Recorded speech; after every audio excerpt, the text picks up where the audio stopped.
biggest challenge for us was the freedom of expressing yourself. There was a lot of limitation. You couldn't say many things. You couldn't express really how you feel. If police found you after 9 o'clock outside, you were subject to interrogation, meaning that they could check where you're walking, why you're walking, what are you doing. We were not allowed to travel on the western side because life was much, much better. And the government wanted to make sure that we don't see the other side of the story. We were only exposed to the eastern blocks. Because Communist Party believed that communism is the best system and it protects the citizen and it provides for the citizen much more than capitalism. Therefore, you can't really complain. Professors lose their life because they were expressing their opinions and their thoughts about better system, political system. Usually during the communism, what happened is the black Volgas car, came in, the KBG agent knocked your door, they took you out, and once the car leaves, they never saw you again.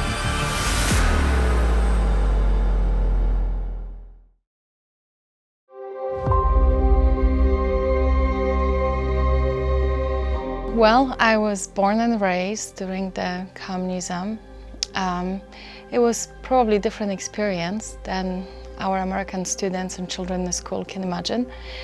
I do remember going to school Monday through Saturday, learning Russian language. We couldn't learn German, we couldn't learn English. It was Polish and mandatory Russian language.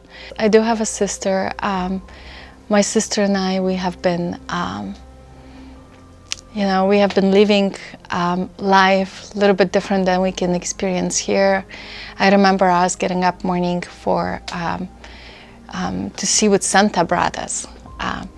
And one of the presents we have received, and we were very, very excited, were oranges and bananas. As a child who was growing up during the communism, we don't have many choices. We don't have many accessible items in the store. So for us, having bananas and oranges was a lot of fun. I remember I received for my birthday, 12th birthday, I received a pair of jeans from United States, and my sister and I, we were fighting for it. Who's going to wear them on what days? My mom was an academia. She was teaching chemistry, and my dad was an engineer in a coal mine. My parents inspired me not just to only obtain education, higher education, but my mom was an educator herself, so I was privileged to continue that mission in my family.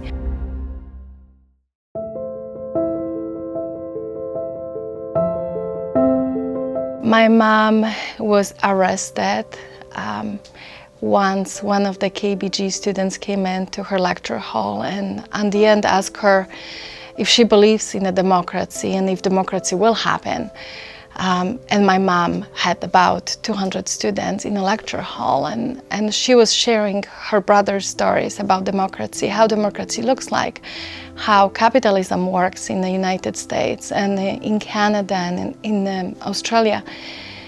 And many students found this interesting to the point that they stay after a lecture for about an hour and they listen to her stories. And once she finished, she walked down the hallway and police came in and they captured her, and she spent 3 days in jail. And that was a normal procedure for many Polish people who promoted democracy. My dad, on the other hand, he had great colleagues, and they were fighting for, they fought for democracy different way, meaning they were gathering together in the basements and creating flyers to promote democracy and passing those flyers to the mailmen and passing those flyers to my mom's students. And they inspired me so much. They believe in something that somebody else have vision, experience. My parents were very inspiring not only for us, but for many others. Taking that risk of life and knowing that at some point you may lose your family and still fighting for it, it's very inspiring and encouraging for many of us.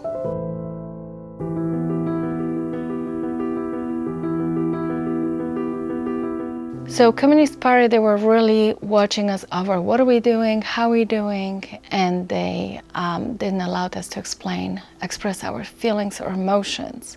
They didn't allow us to vote necessarily. And if there was some voting, we already knew who's going to win, just like today in Russia. 9 p.m. police hours started, meaning everybody had to go back home. If police found you after 9 o'clock outside, you were subject to interrogation, meaning that they could check where you're walking, why you're walking, what are you doing. They just want to make sure that you do not promote democracy in any means. I do remember a lot of police cars outside. It was one of those memories that it never disappeared. You had option though. You could believe, you could belong to a Communist Party or you could not. It sounds like a simple choice, although many people decided to join Communist Party because life was much, much easier. You could get a house, you could, they can assign you much easier apartment, you can stay with your family and raise your kids. My parents decided not to do so, so they had to wait much, much longer. They also allowed your children go to the universities without passing the entry exam. So there was a lot of obstacle in your life. I remember, the shortages of the goods and services. It was extremely challenging for us, getting up at 5 o'clock morning, standing up in a line with my sister just to buy a loaf of bread or whatever was available at that time in the store was another obstacle. It was very challenging and time-consuming for many of us. I remember each of us was able to purchase only one item, and even though they deliver only bread on that day to the store, my sister bought it one loaf of bread, I bought it another one, my mom bought it another one, and my dad too. We all were able to only purchase one item. And there was only bread. You may ask, why do you really need 4 loaves of bread, right? And the answer to it is the black market solve your problems. We just were walking with a loaf of bread and we were looking for opportunity to barter, to exchange that good for another good that we truly needed. And black market provided with that option.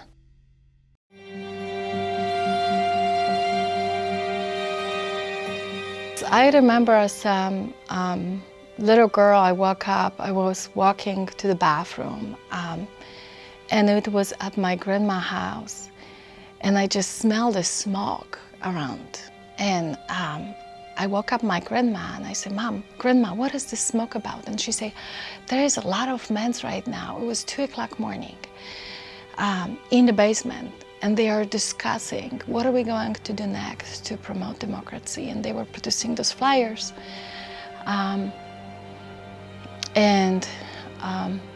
She took me downstairs so I can experience that.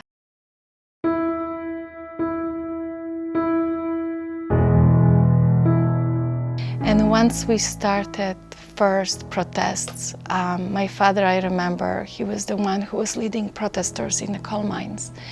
They were staying in the coal for about a week or two, protesting and fighting for democracy. And my grandma and I, we used to cook soup for them and deliver the soups for hundreds of men. And there was, much more than me and my grandma. There was other women coming to support them. What a wonderful mission. It takes one person to start the idea. And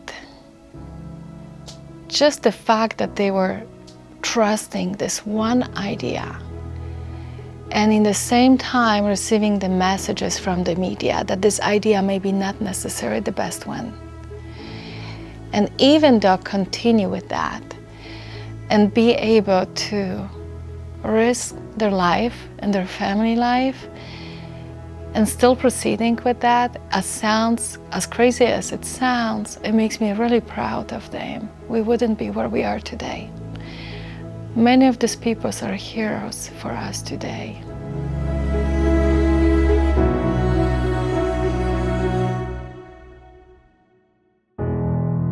The solidarity movement started from the flyers, basically. So somebody from north of Poland sent a little message through this little card, through this mailman, right? Who shouldn't have these cards because he obviously knew that if he starts promoting this solidarity, he's going to lose his life. So he was hiding these little notes about solidarity anywhere he could in his mail truck. They received that notice, and they came from North Poland, where Lech Walesa started the solidarity movement. And obviously they go to the basement and they start continue this movement, producing those flyers. Now my mom takes some of those flyers and takes that flyers to the university, which they get distributed. And there's journalism club at university, right? And all the students are very excited to promote something new. My mom just passed a little note to them, and they were all producing those flyers, and they get promoted and share among others people. And on the other hand, you have my dad, who is producing those flyers in the basement of my grandma's house. And they get spread as well. And then you go and have a group of people who are getting together at my dad coal mine, and they starting the protest. And then you have my mother, who is organizing protests and the students with her at the university. And slowly but surely, the movement just rolls.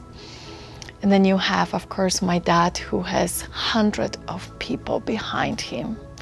And they are all in the coal mines. They're shutting down the coal mines for next months.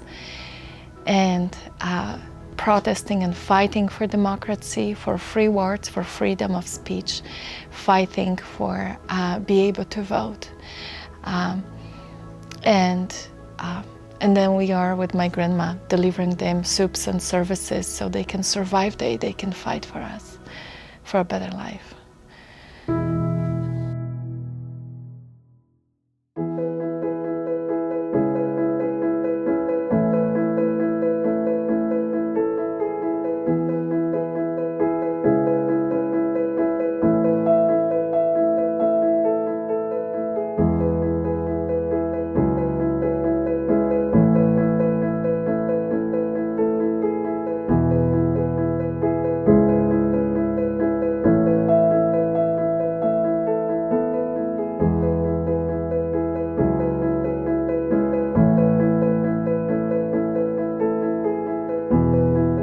I was already, somehow semi-mature when I make this decision. And Poland was already in a free market economy system and a capitalistic country when I make this decision. And I had my career back home country. I was teaching back those days in college, and I enjoy what I'm doing. And a friend of mine, invited me to Chicago, where I met a couple of attorneys who were from Arizona, and we became really close friends. And they invited me for we had a winter break, a couple weeks of winter break in a semester, and there's no better time to come to Arizona, to Phoenix, than February, right? You see all these palm trees and the sun is here, and they encouraged me to restart my life. And my English at that time was very, very poor. I had only a few words in my pocket, and I learned Russian. I was fluent in Russian, And then later on, I learned Italian and German language. My mom made this decision for us that we gotta expose ourselves and learn Western languages, not Russian language. And thanks for that. That was a great movement on her end. So I started all over. I came here and I proceed with my mission of teaching. And I was encouraged by a lot of people in the United States. And I was just, I'm not used to say how I feel, what I think. When you're growing up in the system, you believe that that's what it is available for you. And you know, when you learn better, you do better. And I learned in the United States that I can do that. And there is no penalty for me. And I started my career here. I learned the language. I went back to university and learn the language and proceed with my career. And I consider myself one of the happiest person. You know, I'm far away from my family, my biological parents and my sister for sure, but I have a good life these days. And I enjoy my life, and I'm grateful for that.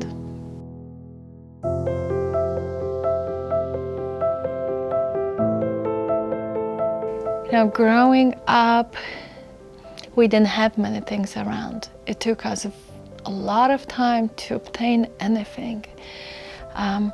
Often my parents were reaching out to their savings to go to the store, and they had to pay under the table to somebody to get a washer. So I think the appreciation for these little things that we have, jeans, bananas, access to food, water, clean water, and the lack of corruption, or maybe less corruption, it's something that I appreciate much more. And being able to speak freely about your past experience, knowing that there's a lot of people in Russia who can do the same, people in China who can do the same, and other parts of the world, I think speaks volume. And I appreciate that, and I don't take this for granted.